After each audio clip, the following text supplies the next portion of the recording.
What's up, everyone? Jughead's Journey here. Welcome back to our Let's Watch Jujutsu Kaisen series. Today we will be watching episode 10, Idle Transfiguration. The word transfiguration sounds like it would be Mahito's ability. So are we getting more of him today? Surely. And Junpei.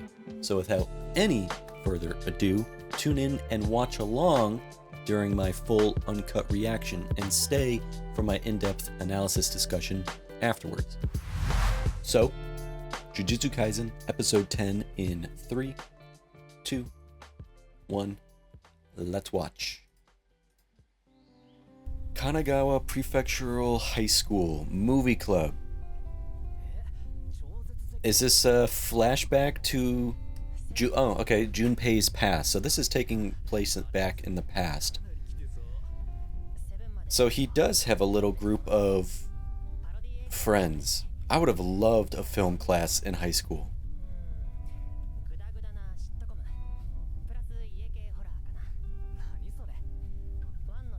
So he at least did have a small group of people he could talk to and enjoy some time with. But surely the scene is about to turn dark and a bummer. I assume one of his bullies is about to crash into this party right here. And there we fucking go. Of course, the stereotypical, we actually need this room, get out. And we know how his teachers are. They just walk away, ignore it. They're not gonna help.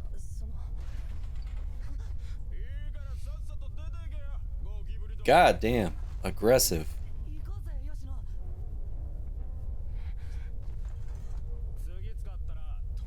He wants to retaliate.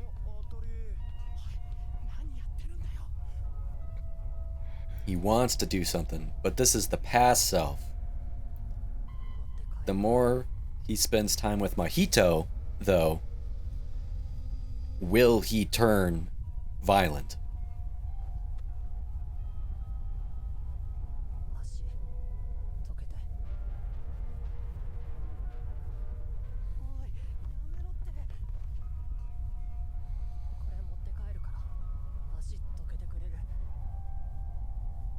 You're gonna get a foot or a knee to the face. Yep. Just building that hatred. That disgust for humans. If he could push the button to kill everyone that doesn't like him, he would push it in a second. And that would be him.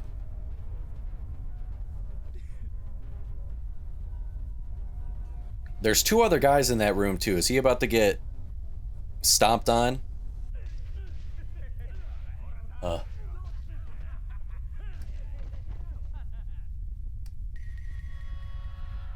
We're back in the sewers. So it's now present day. Junpei with Mahito. The opposite of affection is indifference. Is that a Jung quote? I forget if that's Jung or somebody else, but I think it is. And I don't agree with that. I think the opposite of love is fear. I think every unloving act is rooted in fear.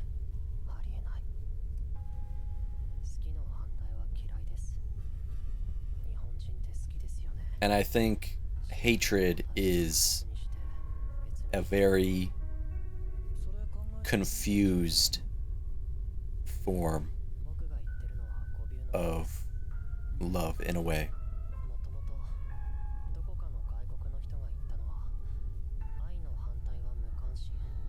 That has to be Carl Jung.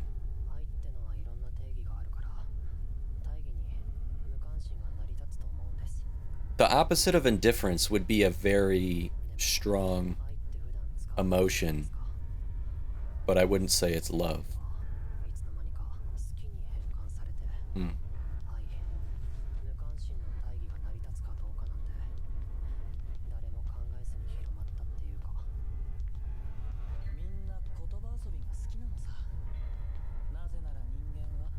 Humans can't live without making excuses. We are all making excuses, and we're all hypocrites at least once a day. What the hell is that? Oh, using his... I assume that's what his ability is. Idle Transfiguration. He can change... He can change humans. So that's the smallest he can make one. That's the largest he can make one.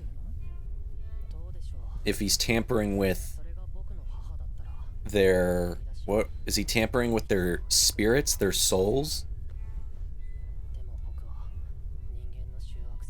I know how repulsive he can be. That's why he's not even shocked or surprised about what he's witnessing. He's already so disgusted with humans. He already thinks they're disgusting, monstrous, repulsive, that, what is this? This is no different to how I see humans already.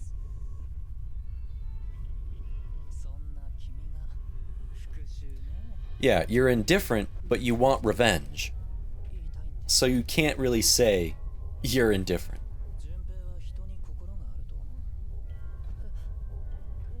Are we talking about the physical organ or like conviction?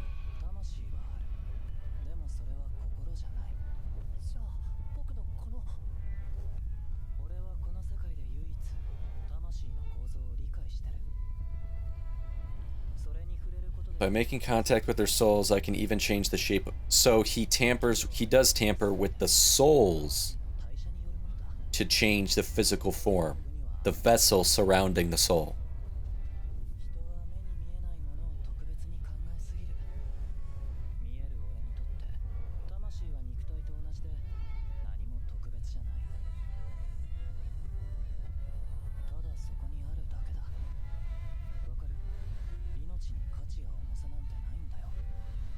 Total nihilism.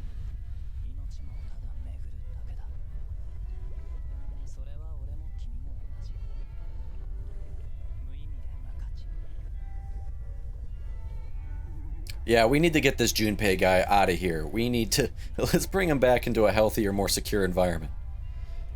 This is not good for his psyche right now, especially with what he's dealing with.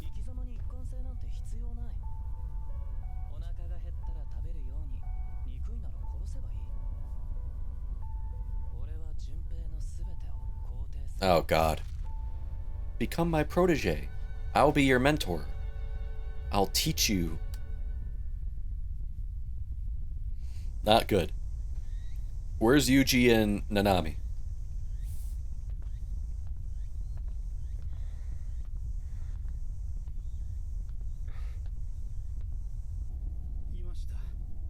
He has a smile on his face. Is he gaining some confidence? What's he doing? Ah, I forgot Yuji was with Ijichi. Staking him out. We haven't seen these in this group in a while. They're still training.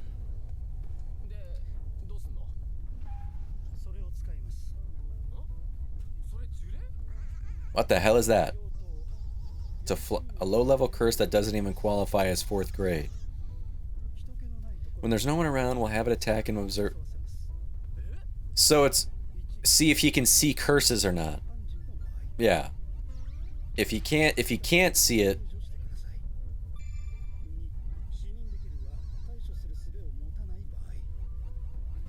that's cool. It's a little filter. Harmless. But a good gauge to see if he can see curses or not. If he has the vision.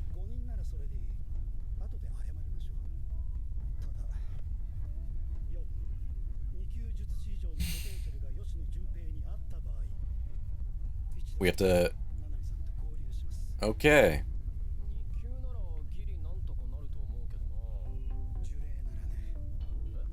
But he's a human being. What? Typically, curse spirits are assigned to sorcerers of equal grade. In other words, a 2nd grade sorcerer is expected to beat 2nd grade. Okay. So sorcerer on the left, spirit on the right.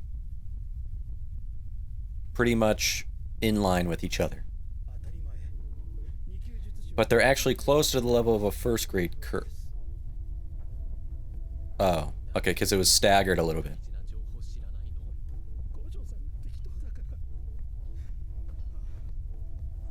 And because humans and special curses are not the same.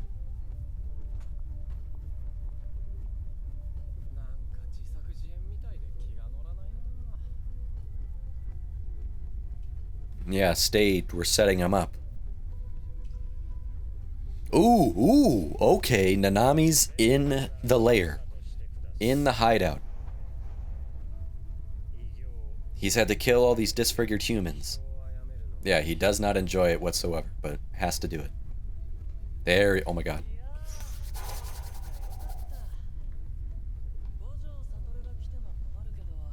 Oh, already coming with the insults. You're weaker than Gojo, so this will actually be fun. He says that a bit. Spoken like a true salaryman. He doesn't want to work overtime.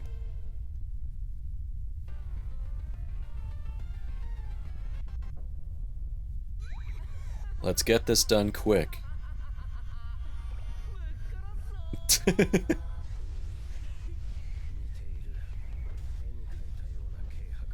They both have similar personalities. Sinister strength behind a carefree personality attitude. Juxtaposition.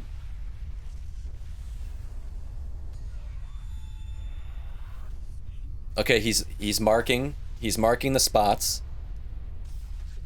Oh! That's gotta surprise him. Nah, I got a critical hit on you.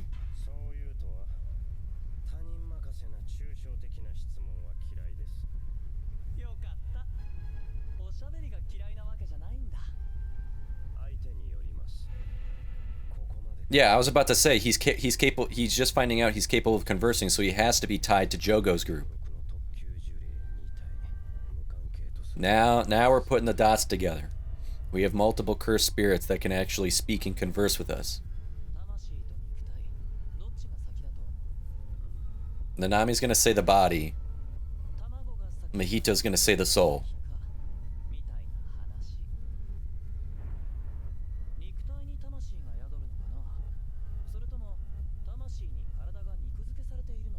Exactly. Are you gonna speak evolutionarily with logic, or are you gonna speak philosophically?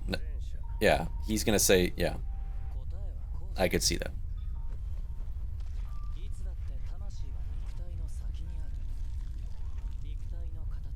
The shape of the body is defined by the shape of the soul.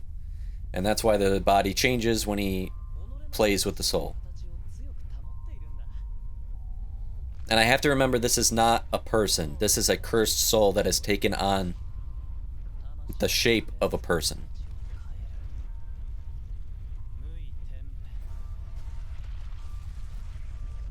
Ew.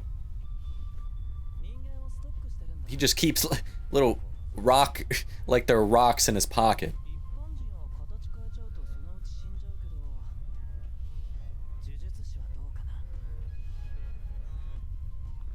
Is that a threat? Uh-oh. So he has a half hour. A 9 to 5, a 10 to 6. What happens with overtime? He really makes that a point.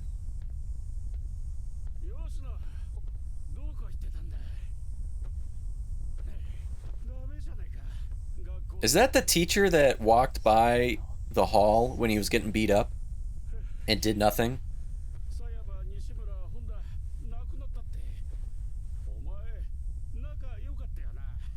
No. They were all bullies. The hell are you talking about? Okay, fuck this guy. This guy's a fucking idiot. Teachers are, when it comes to stuff like this, are idiots. Honestly, hey, I'm not even gonna be mad if you do something to him. Not even gonna be mad about this one. burnt cigarettes out on him, made him eat bugs, took photos of him.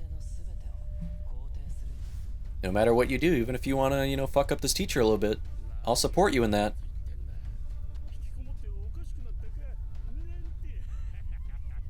Okay, this guy sucks. Why would you think...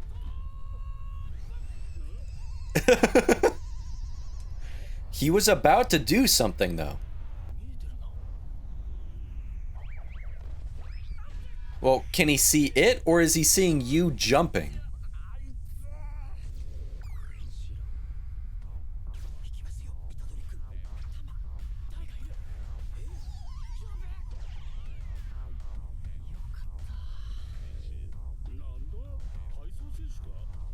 Did he notice the creature, or is it just him?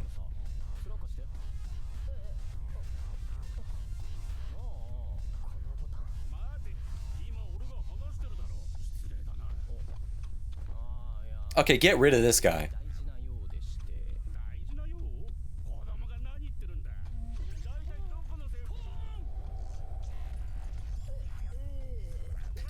What if Junpei likes that? Bullying and humiliating the teacher he hates. What if he likes that? Embarrassing him, humiliating him.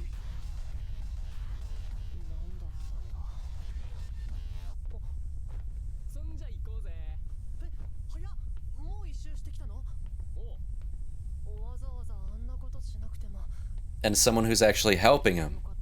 Being kind to him, nice, wants to chat. Let's just go for a stroll.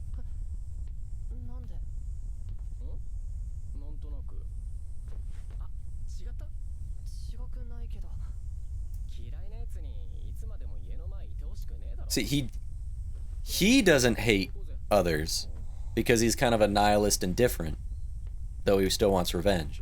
But it's the people who hate him that he would like dead. Oosh. His weapon is getting destroyed here, I think, right? It looked like it was chipping, or am I crazy? No, never mind. Is it 6 o'clock yet? What the hell is that? What is chasing him?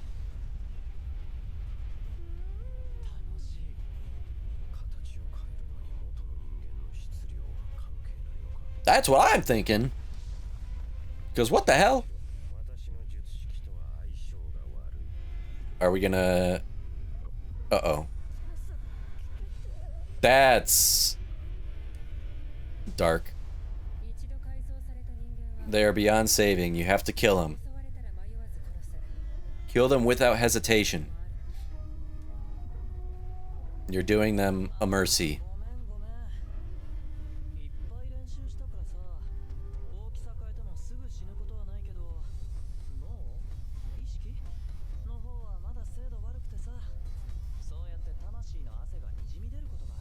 So little pieces of the soul, little pieces of them remain.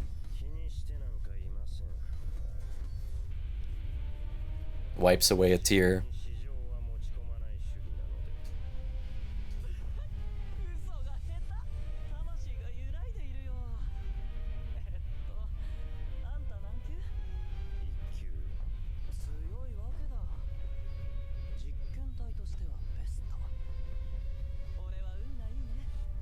Perfect for his experiment. Uh-oh, uh-oh, uh-oh, uh-oh, uh-oh, uh-oh, uh-oh.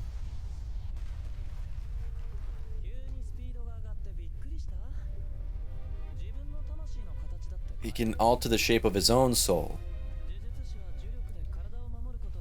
So he got some separation from him, but did that damage him? Did that wound him?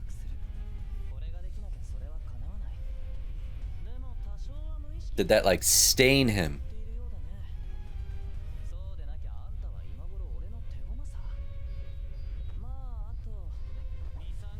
So he was, like, actively trying to protect his soul. Okay, that animation's sick. I'm loving this.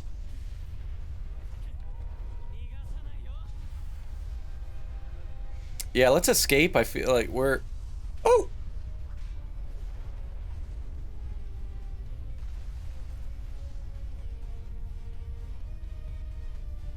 self-admit your technique is not good for this right now.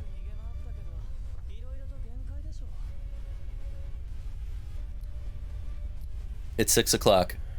Now what? Overtime? Overtime hours?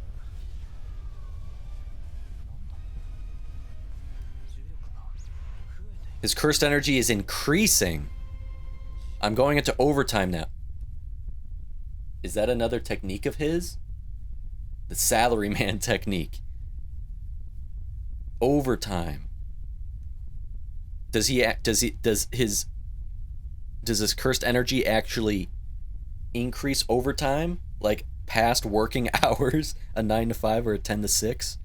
That in between those, it's kind of like in a video game where like at night in like Fallout, there's a skill where you like are even harder to detect and you have even better stealth, or during the day you cause this much more damage or whatever. So in between, so after normal working hours, overtime, he's actually stronger, like 110%, 150%, whatever. Or is he limiting himself during working hours and then making himself 100%? Or is it a combination of both? That's awesome. So, let's discuss today's episode. This is going to be a lofty, deep, thorough, heavy conversation. 3 relationship dynamics are in tension. Mahito and Junpei, the seducer and the initiate. Nanami and Mahito, dishing out fists and metaphysics. Yuji and Junpei, fragile lifeline, hopefully that can pull a lonely kid out from the undertow. Idle Transfiguration. Mahito's cursed technique is named today. He manipulates the shape of the soul by touch, whereby the body follows that shape. The word idle could also signal indifference, and that's a key word this episode.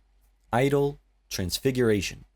So, transformation not out of passion or purpose, but just cold curiosity, cold means to an end, treating people like parts, like Play-Doh. I don't know if there's complexities in translations, but to me it sounds like change without care.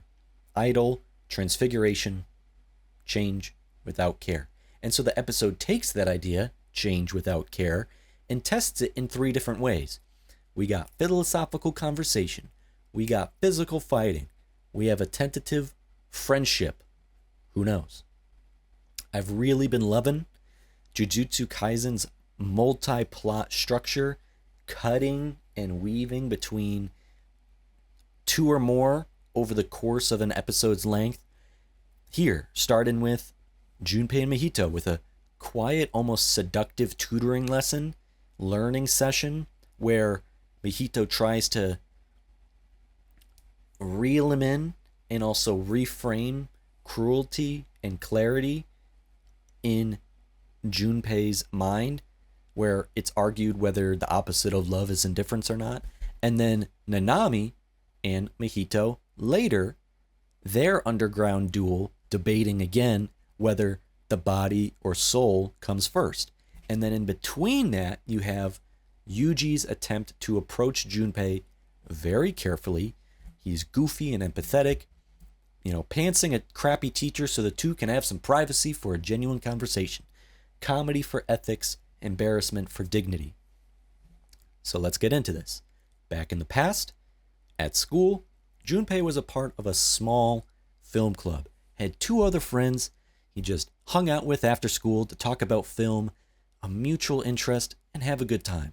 It feels more like an origin story than a flashback. Like, this is Junpei right here.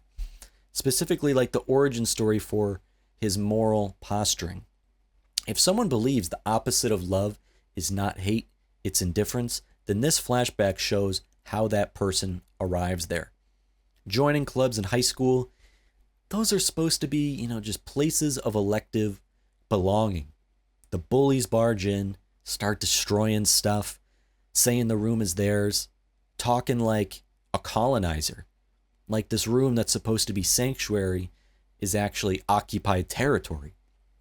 The foot planted on the DVD case, cruel and petty, sure, but to me it's also symbolically is the bully's claim of ownership over the things that are just part of Junpei's identity. Junpei isn't challenging the bully, asking for the DVD case that he wants to keep and bring home. It's just like him saying, like, can I just have this one small thing? Can I save this one small token of my identity and joy? Just take it home with me. He gets a knee to the face instead, and a beating. Junpei asked nicely, rationally, calmly, and he got answered with force and brutality that doesn't even bother to try and justify it, because it can't. And the knee to the face and the beating is the answer he will keep receiving from the world when he tries to negotiate or argue or just plead in good faith. Politeness, respectfulness does not equal or protect dignity, not when the power in front of you refuses to recognize you. So the lesson taught in this flashback moment isn't become violent. It's just like, stop believing anything matters. When it cuts from a knee smashing Junpei's face to the sewer where Mahito is, it connects and equates the two spaces. School is a violated sanctuary above ground. The sewers are a comfortable sanctuary below ground. The club room was a warm, cozy, intimate space filled with memorabilia and other curated stuff on the shelves and the walls for film club that just said, this is our chosen space together with the people we chose to let into this little world of ours. And the sewers are just this cold, barren space, no identity or culture or history on its walls. And that just feels like nothing chooses you. That's why Mahito thrives in the sewers. It's where everything's discarded. Nothing sacred, just the shape of the soul. And Junpei enters the sewers as someone discarded, already half persuaded to Mahito's side and half persuaded that, yeah, sacredness and all that shit is just a trick the strong play on the weak to control them. Junpei is ready to hear what Mahito's selling. Only fools expect fairness. Isn't that what Mahito said? That's why Junpei got beat up in that room over a DVD case. Numbness is clarity. Then, Junpei and Mahito get into a really interesting conversation in this dialogue-heavy scene. Junpei trying to turn wounds into a philosophy he can live with. Like Mahito said, wordplay. Junpei said, I wonder if the first person to say the opposite of affection is indifference is rotting in hell as they should be. I was wrong. This isn't a Jung quote, it's an Elie Wiesel quote. The real quote is, the opposite of love is indifference. And, Junpei talks about how in Japan, the quote was mistranslated so that love was changed to affection. The word love is not used very much in Japan, so it was changed to affection. But they never changed the word indifference to anything else. So it implies the opposite of both love and affection is indifference, which might not be right. And it's true. The word love is pretty complicated in Japanese. There's multiple different words for multiple different definitions or layers of love in Japanese, and some are reserved very strictly. And that's not really a thing in English or possibly other, maybe a few other Germanic or Latin-based languages. In Japanese, you have I, which is usually formal or literary. It's pretty heavy. Then you have koi or ren-ai. That's the romantic desire type love. Aiju is like love and affection for family and friend, just like general care. And then going away from love, you have like mukanshin, that's indifference, just lack of interest. And then ken-o or nikushimi, that's hatred. What Junpei is getting at is that if you translate the opposite of love as indifference with ai, the formal one, you kind of keep the universality of the original quote. If you go with Aiju, you nudge it to just like everyday warmth and kindness and just like the fond care between people. So Junpei's right that it matters if you shift words because it does shift meaning. Indifference, being the opposite of Aiju, comes off like a psychological claim about how strong feelings can fade over time. The first is about ethics. The second is like dating advice. So Junpei doesn't like the softening that the translation did. So he tries to map it himself. If the world as a whole drifted from love to affection, then maybe the true opposite of affection is hatred, not indifference. Junpei said the opposite of affection is hatred. And he said there's no way hating people is better than being indifferent towards them. And, what does opposite even mean? Is opposite simply positive to negative? Love versus hatred? Affection versus aversion? Or is it more nuanced than that? A caring presence to absence of any concern. Love versus indifference. Attention versus neglect. I don't believe the opposite of love is hatred. Like I said during my reaction, I think the opposite of love is fear, but I can also agree the opposite of love is indifference. Once you have felt the difference between actively hating someone you truly loved and being totally indifferent to someone you truly loved, you will know. Hate to me is still like a very toxic and confused love. Hate is just a very confused form of love, and toxic and a confused type of care. You have to care in order to hate. You don't put that much mental and emotional energy into that strong of emotion if it wasn't fueled by something. If you didn't care. But indifference, you've withdrawn all recognition, all attention, all acknowledgement. Indifference just erases. If you love someone, you don't want them to be harmed or hurt or to suffer. You want them to be happy. You care. If you hate someone, you don't want them to be happy. You want them to be harmed and hurt and to suffer. You still care. But to be indifferent is to not care whatsoever at all if that person's happy or if that person's suffering. You won't intervene in them being harmed or hurt. You just let it happen. You don't care. You won't intervene in them being happy. You don't care. Hate still acknowledges. Indifference is just like the air, just like the wind passing by. Someone can be low on your affection axis and high on your engagement axis if you hate them and plot against them. And then someone can be low on both axes if you neither like or notice them. A world full of hate is dangerous right now, like immediately. A world full of indifference is dangerous in the entire structure of society in the long run. And what's funny is Junpei says complicating simple answers and gloating over them is such a Japanese thing to do. Now, sure, maybe that's a societal stereotype in Japanese culture to complicate things that don't need to be so complicated. I don't know.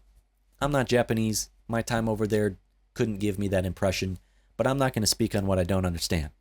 But what's funny about Junpei saying that is that it's so ironic because he is complicating simple ideas and simple quotes and answers and gloating over them. He's the teenager making wide generalizations, something all teenagers and young adults do, taking a personal annoyance and projecting it on the whole country. Also, the hypocrisy in saying, I wonder if the first person who said that is rotting in hell as they should be. You were just saying how hate is not better than indifference, yet you're spitting hatred at the guy who came up with that quote. That's the whole point. He's a hypocrite contradicting himself. He is full of feelings while claiming the virtue of not feeling anything. He's a teenager. Teenagers don't even know what they believe or what they understand. They don't even know what they know. So his chain of thinking is just, the world tramples me. My attempts to speak, my attempts to be trampled. The culture around me lets bullies hide and thrive. If love requires attention and exposure, then love makes me a target. Indifference feels safe.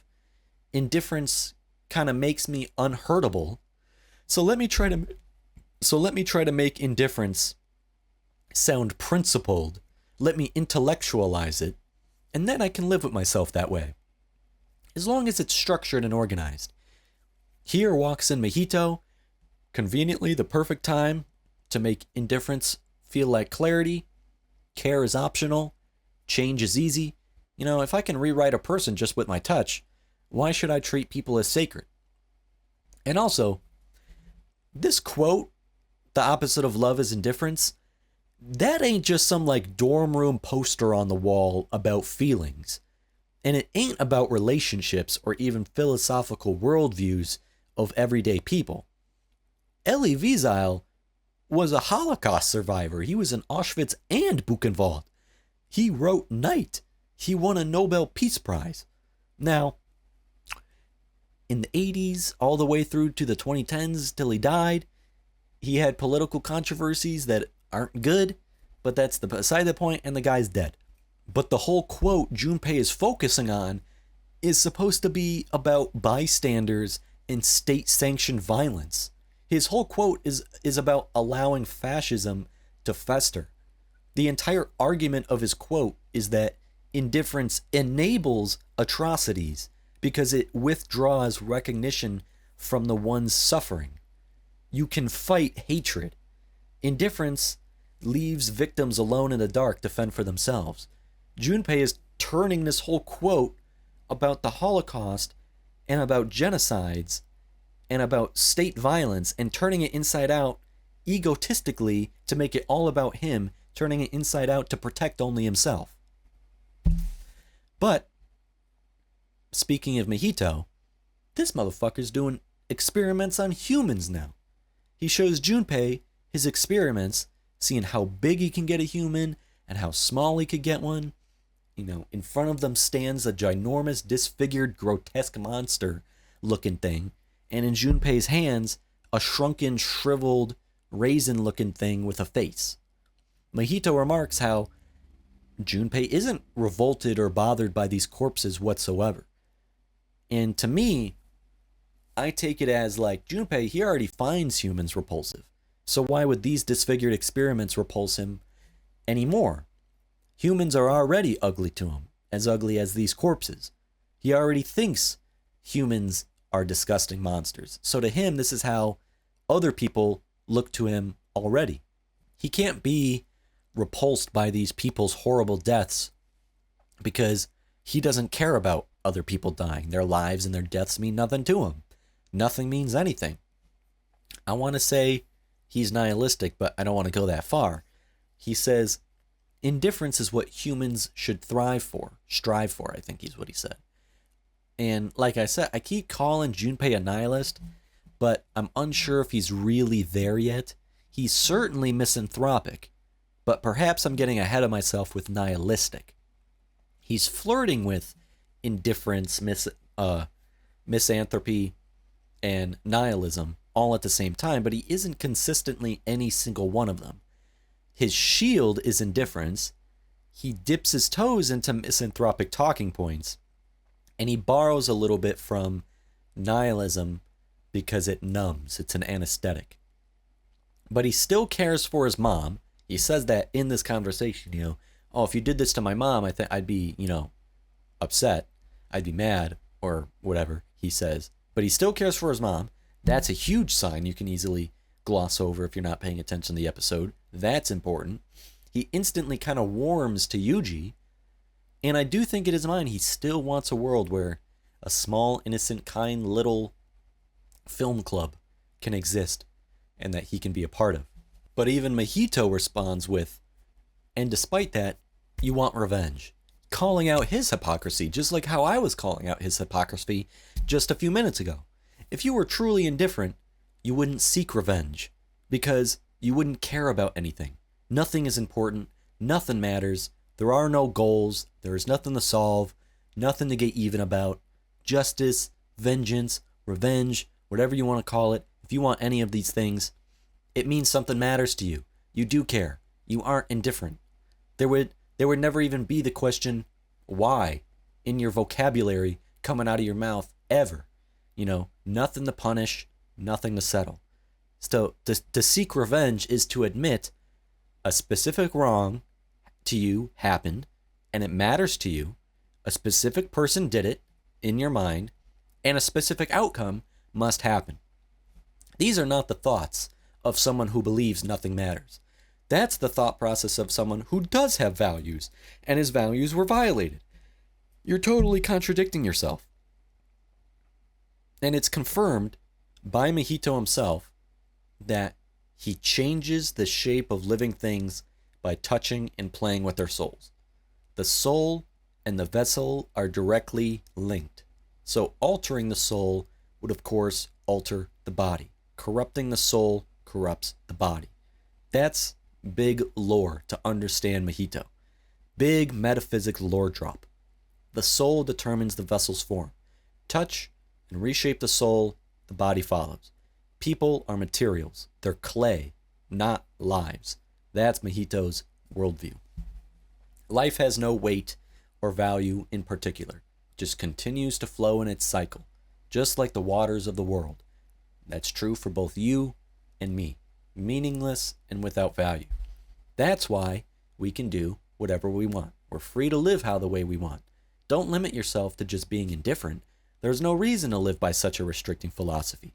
Just like you eat when you're hungry, if you hate someone, kill them. So, life has no weight or value in itself, he's saying. It flows like water. If value equals 0, there are no moral constraints. Do whatever you want. If you hate, kill. If you hunger, eat. Mahito claims nothing has value, but he's valorizing freedom and curiosity. Aren't those values? Even Mahito ain't value free. He's very selective. Everybody's a hypocrite. And I said that during my reaction. We're all hypocrites at least one time a day. Every day, in some way, small or large, we make excuses. We're hypocrites, blah, blah, blah.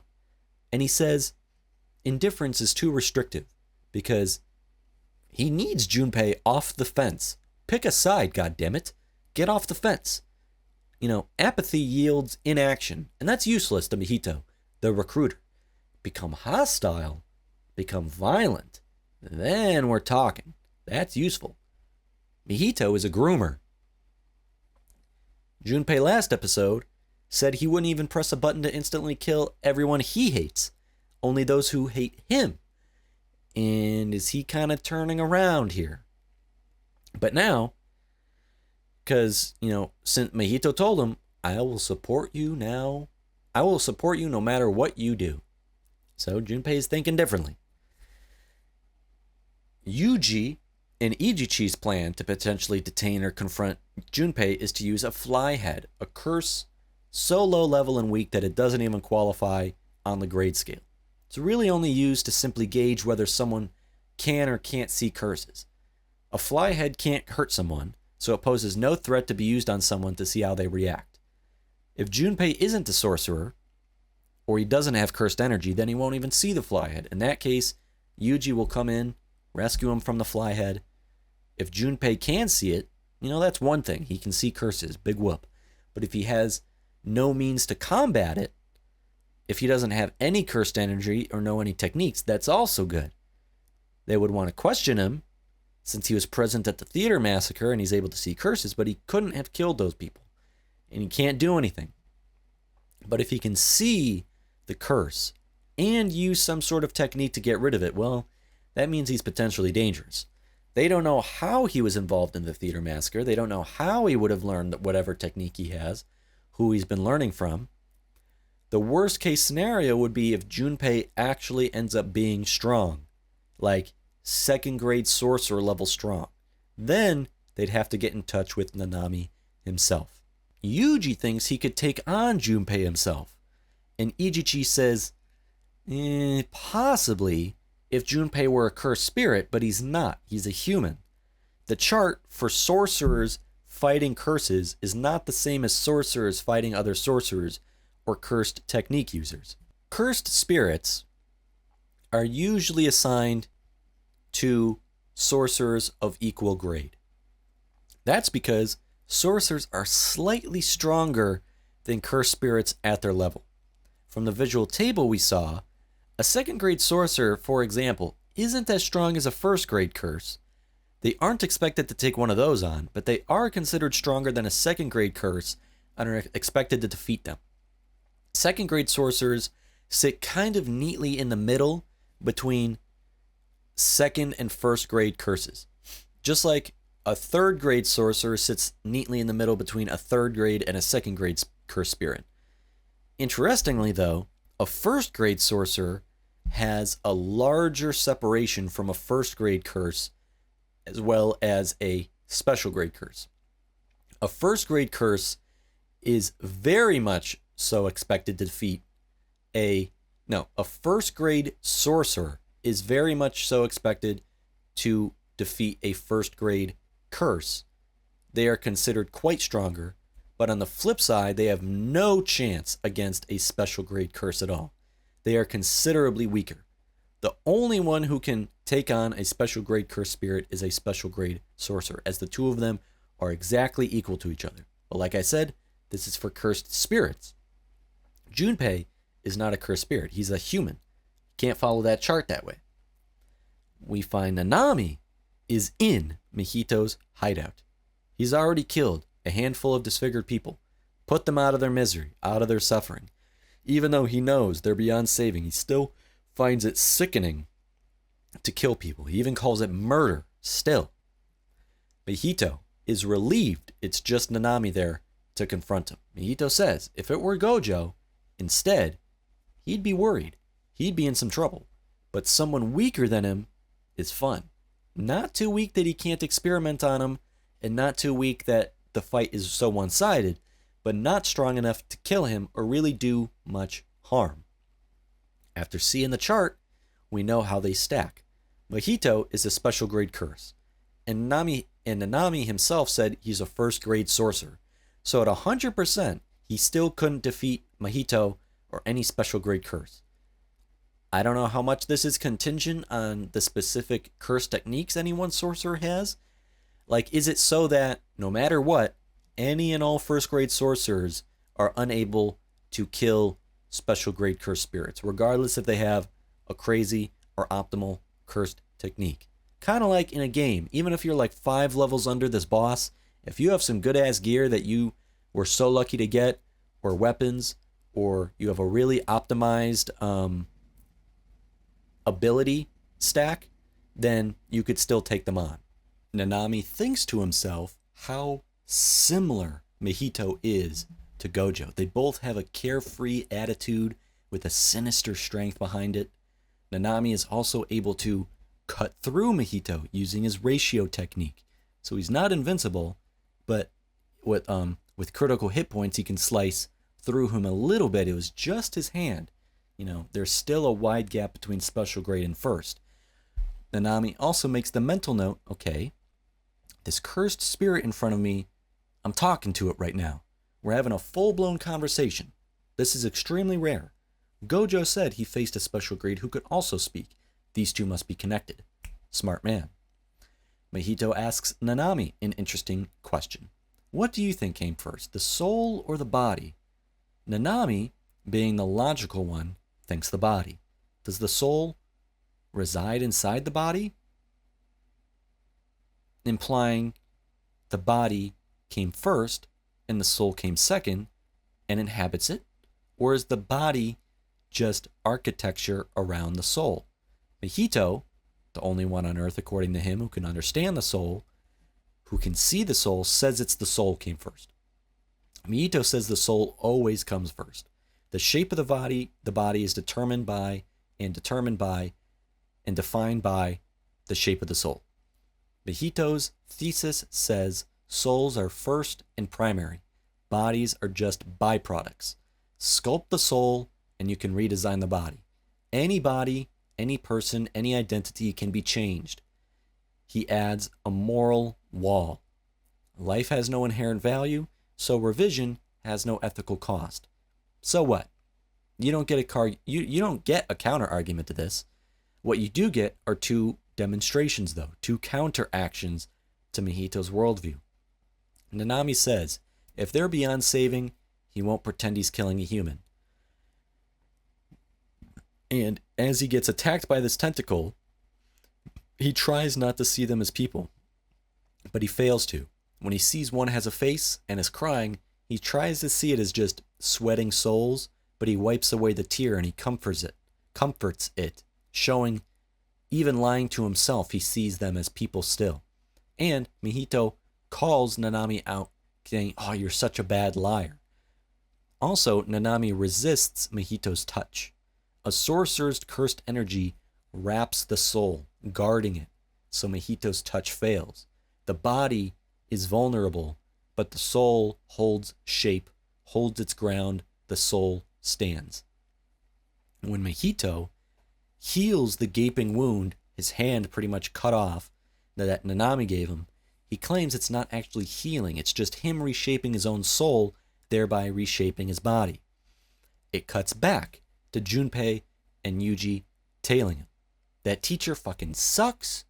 Junpei was about to do something. I don't know what he was about to do, what he's even capable of doing, but he put his hand to his temple, kind of focused his sight and anger on the teacher, but Yuji literally jumped in to prevent what was going to happen from happening.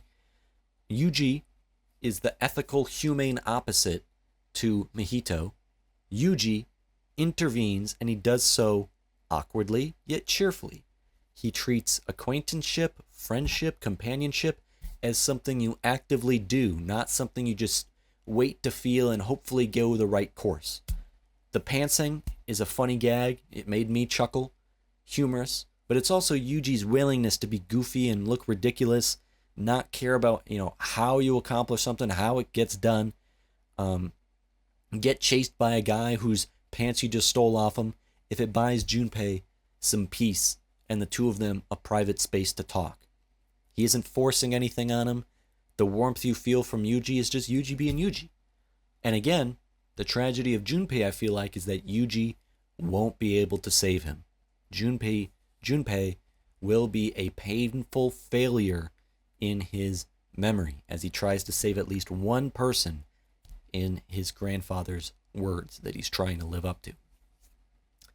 And so I wonder how Junpei feels about Yuji. That's all I'm thinking about after that scene. A guy comes out of nowhere, saves him from this fat asshole character, teacher, chastising him, tearing into him for no reason, pulls down the teacher's pants, humiliating him, and Yuji runs away with the pants, getting chased by the teacher with no pants on. You didn't need to kill him. Didn't need to take it that far. This stranger helped you out. And then Yuji comes back and just wants to talk. Hey, let's chat. Let's head over to your house. Could have kidnapped him, dragged him, demanded he followed his orders, but no. Here's a guy around his age, spry and strong, but with a much more light-hearted, optimistic, warm personality and atmosphere than this Mahito guy that he's been hanging around with. Junpei, this character right here, Junpei, is an incisive, poignant portrait of adolescent alienation. A story of going from hurt to numbness, parsing through quotes in history, making cinema references, etc., to justify watching the world without intervening or caring.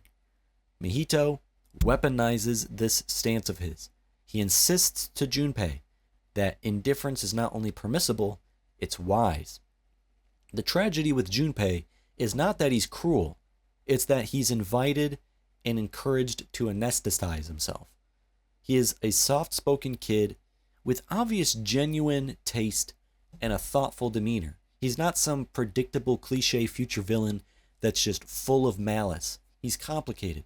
Again, like I said just a couple minutes ago about Junpei being a tragic character because Yuji won't be able to save him, I'm invested in Junpei precisely because he is a person worth saving, and that's why this story is going to hurt.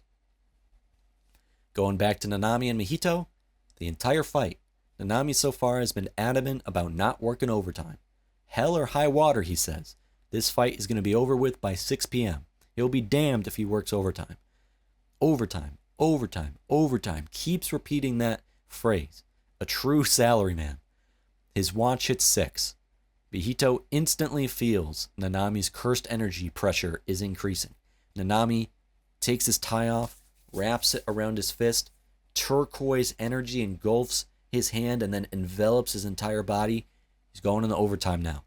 Overtime, then, must be the name of another technique of his. Another condition he set for himself, because it has to deal with time. He explicitly says he works from 10 to 6. Once 6 hits, his curse energy started increasing. So Nanami must set a condition or limitation on his cursed energy reserves during certain hours of the day, during working hours. His cursed energy, it's got to be lower than 100%. If you use 100% as like full power, let's say 75 or 80%, because what kind of limitation or condition or drawback would it even be if his cursed energy stayed at a full 100% capacity? That defeats the entire point.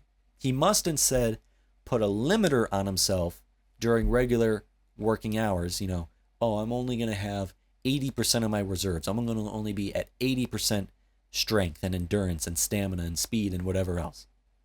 And then anything outside that time frame is overtime, time and a half, and is when his cursed energy goes beyond 100%. That's the compensation he receives for having less cursed energy during the day. Time gets time and a quarter or time and a half, like I said, real overtime wages.